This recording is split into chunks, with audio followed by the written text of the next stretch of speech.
دلوقتي هبتدي معاكم فقرة دودي اند دكتورز اللي ببقى سعيدة بيها جدا، وانا معايا 3 دكاترة كل حلقة علشان فعلا نقدر نفيد الجمهور اللي بيشوفنا.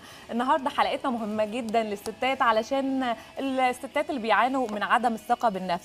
النهارده أنا معاهم هنقدر نوصل كل واحدة عندها مشكلة صغيرة دايما بتعاني منها وحاسة إن المشكلة دي كبيرة قوي وبسبب لها عدم الثقة بالنفس. النهارده مع ال3 دكاترة هنعرف أسباب كل واحدة ليه بتتضايق من جسمها، بتتضايق من شكلها، بتتضايق حتى من ابتسامتها. النهارده مع الدكتورز بحييكم الأول وميرسي قوي إن أنتم معايا النهارده. احنا مبسوطين قوي ان احنا معاك يا دعاء. طيب خليني اقدم لكم اول دكتور رامي العناني، استشاري جراحه التجميل والليزر، دكتوراه جامعه القاهره وعضو الاكاديميه الامريكيه لجراحه التجميل. ازيك يا دكتور؟ اهلا عامل ايه؟ انا مبسوط جدا ان احنا معاك. دلوقتي معانا شاذة في الاستوديو، تعالوا نرحب بيها وتشاركنا الحوار في دودي شو. اهلا.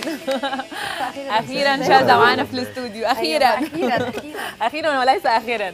ازيك؟ ايوه، بما ان احنا بقالنا كتير ما اتقابلناش، بقالنا ساعه مثلا. عامله ايه؟ كله تمام. انا مبسوطه قوي ان انت معانا على الديكور الجديد ومنورين. شاذة، موضوع حلقتنا النهارده عن الثقه بالنفس، ازاي السيدات او البنات يبقوا واثقين في نفسهم. فانت عندك ثقه في نفسك جباره، ده الحمد لله. يعني انا بشوفها وكل الناس صحابك عارفين كده. صحابك عارفين كده، وكمان الدكاتره اكيد ده خدوا بالهم.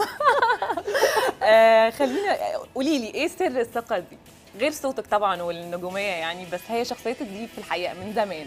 اتربيت على كده يعني. اهلي الله يرحم بابايا ومامتي الله يرحمهم، يعني ربوني ان انا اكون واثقه جدا في نفسي واكون عارفه التارجت بتاعتي ايه وماليش دعوه بكلام حد وماليش دعوه براي حد. انا دي اهم حاجه على فكره. راي يعني الناس فينا دي اهم هو حاجه. اللي بيظهر الحمد لله. يعني انا كمان متصالحه جدا مع نفسي، ما عنديش مشاكل. يعني اكيد ساعات ببقى متضايقه من حاجات، بس بحاول يعني ايه اللي هو احل المشكله على طول. يعني مش بحس ان انا عندي مشاكل فظيعه بيني وبين نفسي. بس هي تعبت رامي شويه.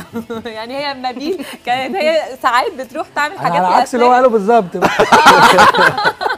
ما كانش نفس المشاعر واحده. يا دكتور لا مش لا كده لا يعني. والله لا، هي جمهوري الفكره يا حبيبي. لا على مستوى طبعا الصوت احنا كنا واثقين طول الوقت في العيله. الحمد لله. لا بص اقول لك حاجه، هو الفكره طبعا دكتور حاتم كان بيتكلم في موضوع الدايت وبتاع، فهي كانت داخله مستأنسه من الاول وهي بتعمل دايت مش خايفه من كتير، حاجه بالنسبه لها موضوع يعني التجميل تمرس في الموضوع. ما خدتش انا مجهود. كنت بعمل دايت مع نفسي. التجميل عندنا في مراحل، في جراحه وفي حقن وفي جلسات بدون حقن. اوكي، فهي مبدئيا جايه اكسكلودنج حاجتين من الكلام بالظبط، اللي هو مفيش عمليات ومش عايزين حقن. مش عاوزين حقن. يعني خلينا نخش في القصه اكتر. هي بالنسبه لها كان في شويه تصبغات في البشره خفيفه، ودي حاجه مشهوره جدا. والساحل وعاشت الحياه خالص. حللي المشكله. هي حتى من قبل الصيف والساحل انا عشان انا يعني شويه تلاقيني بنزل في الشمس وشويه ما بنزلش خالص وشويه ما يعني ما باخدش فيتامينز ولا اي حاجه.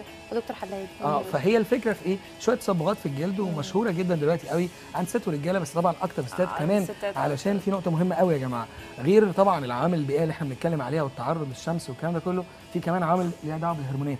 الهرمونات برضو بتاثر، عشان كده تلاقي في الستات اكتر من الرجاله، والاضطراب الهرموني ليه علاقه ببعض الحاجات منها. دي حاجات ليها علاقه برضو بالغده. طبعا. لا مش قصدي لازم غدتك، انا قصدي في العموم. ممكن ناس مثلا وتلاقي حاجات ليها علاقه بالحمل والاضطراب الهرموني، حاجات كتير قوي. المهم ان في الاخر هي عندها تصبغ في الجلد ملوش علاقه بمرجعيه هرمونيه، لكن انا بتكلم بشكل عام.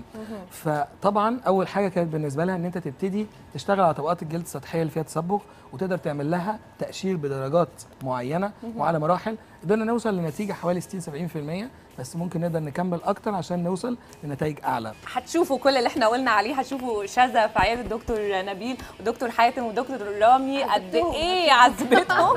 بس النتيجه حلوه.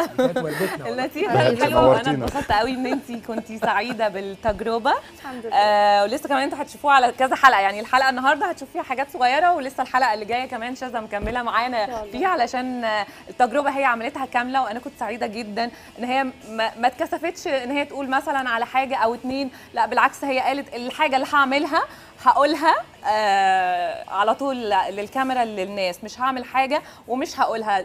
يعني انا ساعات ببقى زعلانه لما بيجي فنانه او حاجه تقول لي لا انا مش هنقول على الحاجه دي، مش عاوزين كلمه.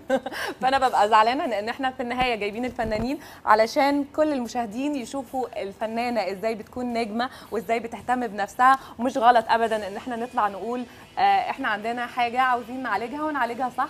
ميرسي ليكم، ولسه الحلقه مكمله، استنونا بعد الفاصل. ميرسي يا دكاتره، ميرسي قوي.